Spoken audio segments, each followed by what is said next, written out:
So, andito kami ngayon sa Chung Chau. Mag-staycation kami dito ng 3 days and 2 nights. Celebration na rin namin to ng Valentine's Day at saka ng Chinese New Year. So, eto na nga yung mga ganap namin. Buti na lang umayon sa amin yung panahon. Maaraw at hindi maulan. Una naming nadaanan tong Lovelock Garden. Kaya pinasok na namin kahit dala-dala pa namin yung mga luggage namin. Ang ganda oh.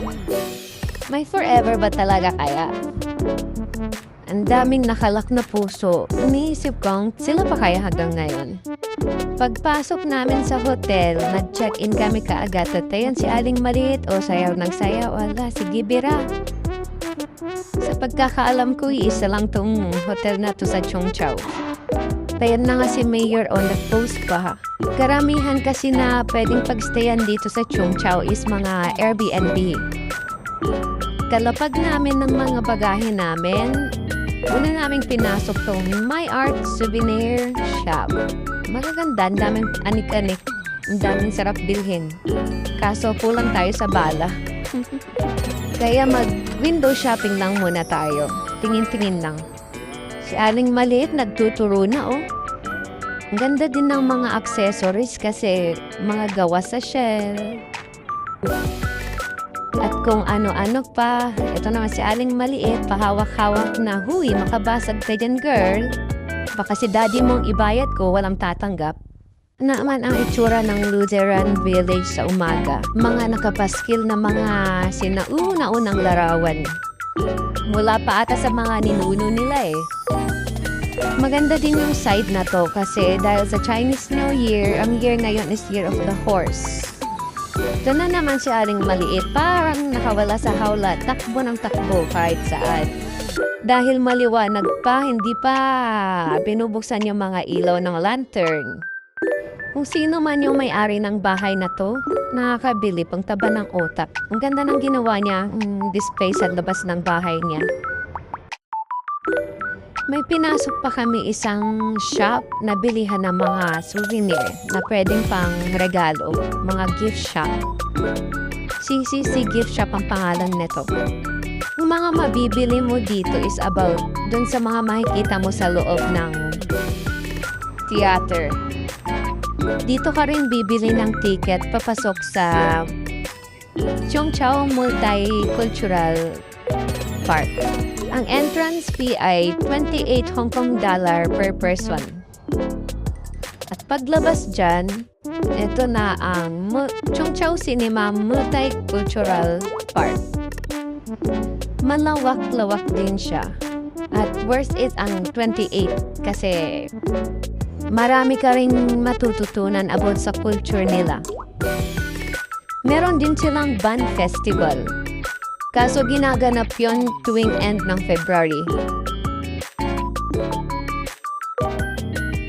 Dito naman pasukin natin yung 1931. Akyatin natin at tignan ko anong nasa loob.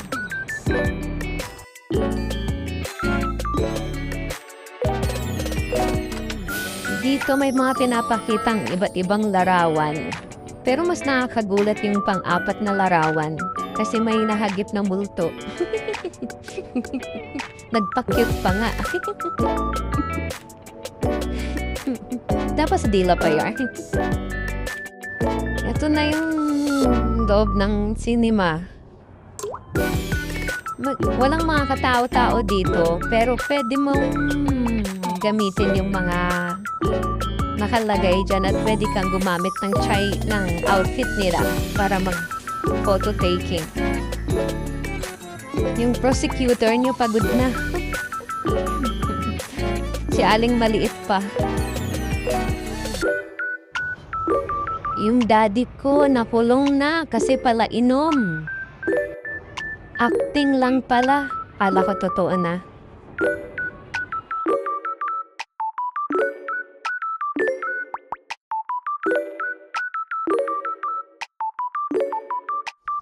Pinasok din namin tong prayer room nila. Di namin alam kung anong postura ng pagdadasal nila. Basta may nakita kaming pilo at lumuhod na lang kami.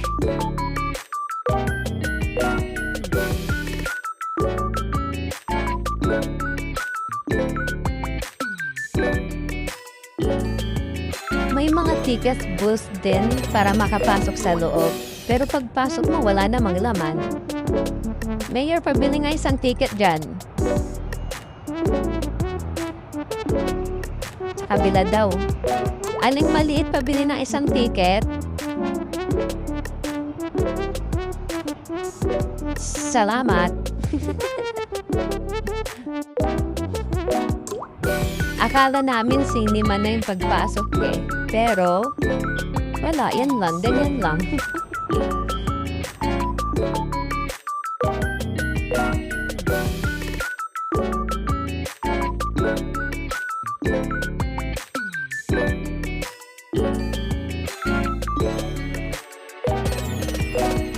Karugtong pa rin to ng theater. Para siyang playground. May mga pwedeng paglaruan mga bata. Pero pati pala matanda.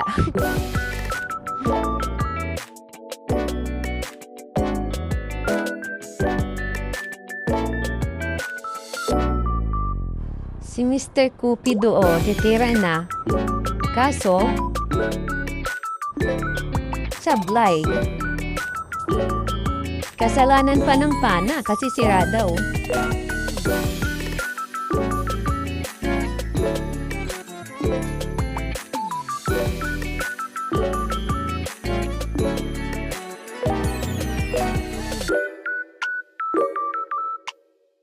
Doon naman sa entrance, may mga iba-ibang wish plate na pwede mong piliin.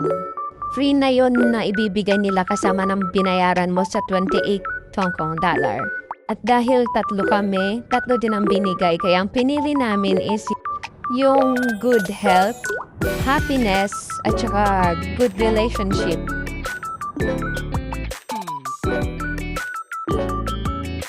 Lahat ng mga napasabit dyan ay may mga pangalan.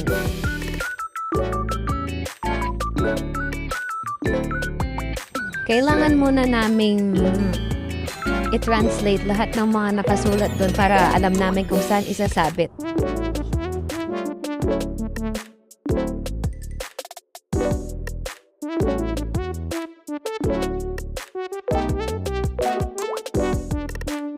At inumpisahan na nga ni Mayor isulat ang pangalan naming tatlo.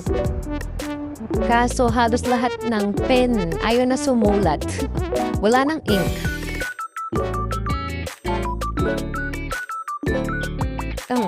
At ang unang nagsabit ay si Aling Maliit. Doon niya nilagay.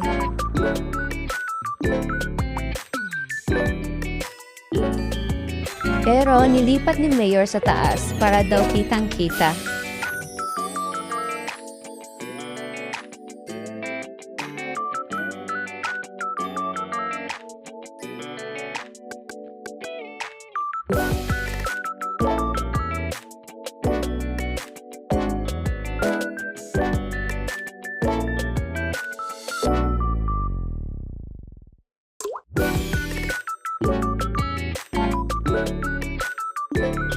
May mga street food din kaming tinikman. Isa na tong fried seaweed squid at yung fishball.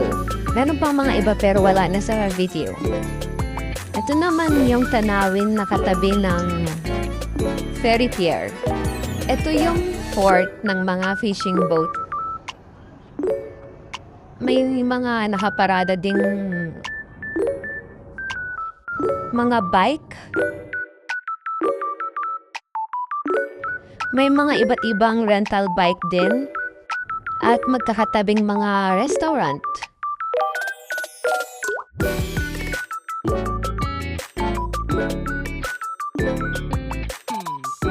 Nakakatuwa lang kasi wala ka dito makikitang mga sasakyan. Maliban na lang sa itong mini police car na to at saka maliliit na ambulance car. At dahil laging nakikita ni Aling Maliit ang dagat, nagumpisa na siyang magayang maglaro sa buhangin. Kaya bumalik muna kami sa hotel para magbihis at kumuha ng mga gamit. Habang naglalaro si Aling Maliit, eto naman kami, tamang chill lang. Nawa ang beach dito, pero itong Tungwan Beach lang ang napuntahan namin. At ito na nga, inabot na kami ng gabi. At yan, yung castle na nagawa nila. Ang ganda ng view, kitang-kita yung hotel. Sabay, tanong ko naman kay Mayor kung nakailaw ba yung room namin. Ang sarap ng ganito na minsan na kailangan nyo mag-outing o mag-banding as family na kayo lang na malayo sa city. Nakakatuwa panoorin tong mag-amang to. Nakikita ko sa mukha ni Aling Maliit na aliw na naglalaro. Sana madayo din namin bukas yung isa pang beach. Yun ay ang Kunyam Beach. Natapos na nga kami sa dagat. Ito na, dadaan na naman kami sa Lutheran Village. Ito na yung night time. Nakailaw na lahat ng lantern. Maghahanap na kami na mabibilhan ng pagkain dahil gabi na may mga sarado na bago kami bumalik sa hotel. Napag-enjoy naman na yung Aling Maliit namin sa dagat. Nakapaglaro ng mga buhangin kaso hindi nakaligo kasi malamig yung tubig.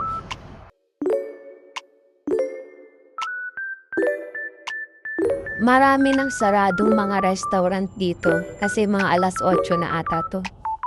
So yung mga binili na lang namin is yung mga street food.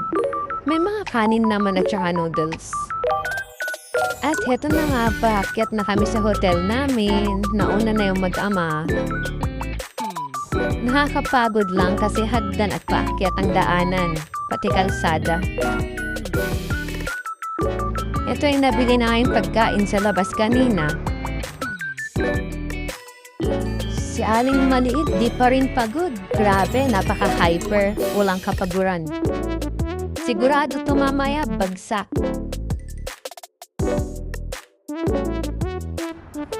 Dito nga, nagising kami ng madaling araw at nagutom. Ayan, kaya kumain kami ng noodles sa labas kasi ang sarap ng simoy ng hangin. Habang si Aling Maliit tulog na.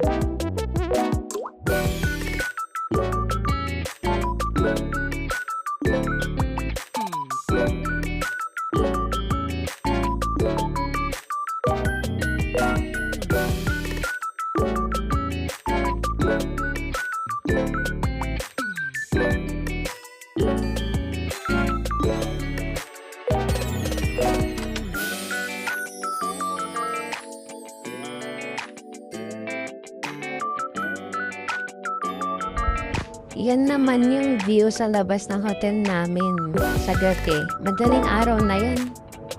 Ang sarap ng hangin. Tapos yung wave lang ng dagat yung naririnig mo. At ito si Aling Maliit na alimpungatan pa nga. Pero ang sarap ng tulog niya buong gabi. Late na nagising. Ito na yung second day. Kagising namin dyan. Nagkakape na kami. Ang tahimik, ang sarap talaga. Tenga na wala kang naririnig ng mga sasakyan. Talagang nasa probinsya lang. Tuwang po si Aling Maliit dito kasi ang lapit ng helicopter. Kitang-kita namin yung tao sa loob. Dito pala sa gilid ng hotel, dito lang din ang paglalandingan ng helicopter. Tanghali na to, maghahanap na naman kami ng kakainan. Dito nga pumunta kami sa isang restaurant. Nag-order kami ng sweet and sour pork, fried rice, fried oyster, at gulay.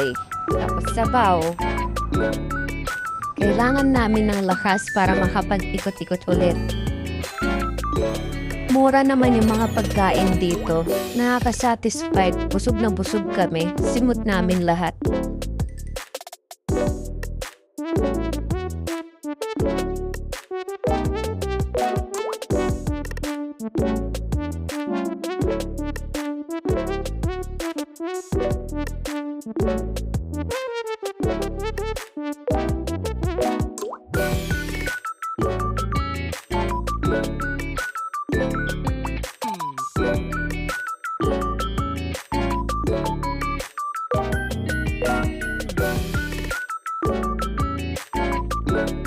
Pero kailangan muna namin umuwi kasi tinatawag kami ng kalikasan.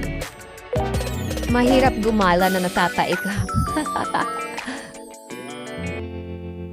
虽然经常梦见你，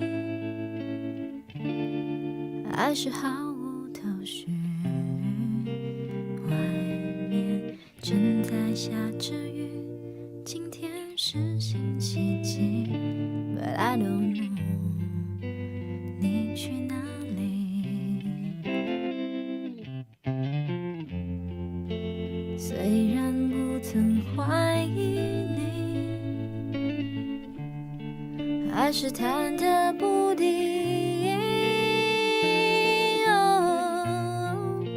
谁是你的那个唯一？原谅我怀疑自己，我明白我要的爱会把我宠坏，像一个小孩只懂在你怀里怀你要的爱。 Ito na rin yung spot na windsurfing, sports culture. Yang likod kong yan, dyan naglalanding yung helicopter. Nasa baba lang ng hotel namin to.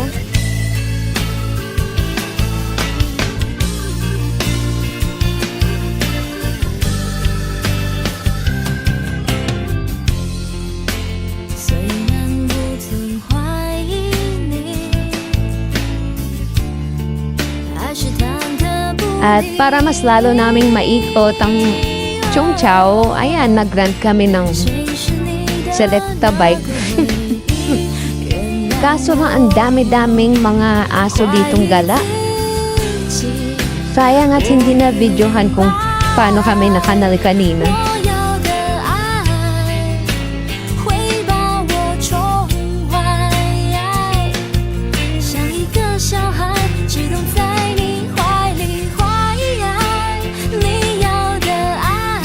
At dahil napagod yung driver namin, ayan, nagpahinga muna kami.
At dahil paakyat na at pagod na yung driver, ayan, nagtulak na lang siya.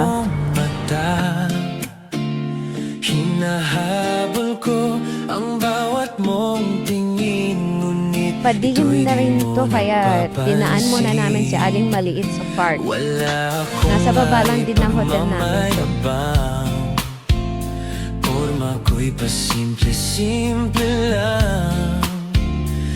May mga masarap sanang puntahan pa kaso hindi namin pwedeng puntahan dahil may kasama kaming bata.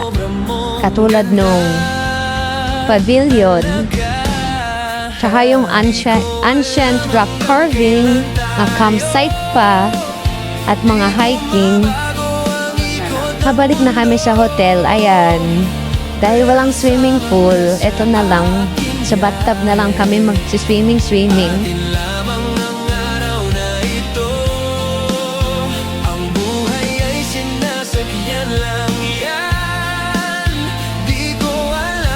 Nakita ko naman na talagang nag-enjoy si Aling maliit. Ni ayaw na nga umahon. Iaalay ko ang puso ko. Okay, sarap mong kasama. Napapawi mga problema. Magaan dalhin, kay sarap lambingin. Yun nga Ito na yung huling gabi namin dito sa hotel. Bukas, back to normal na naman. Tapos na maliligayang araw, balik trabaho na naman si Mayor. At least makapag-relax-relax naman siya. Ang saya. Masaya. Sobrang saya. Pagbigyan pag-ibig natin. Mahalin, di ko alam hanggang kailan tayo. Di ko mabago ang ikot ng mundo. Pero sama ka sa aking biyahe. Atin lamang ang araw na ito. Ang buhay ay sinasakyan lang yan. Di ko alam ang tungo kung saan.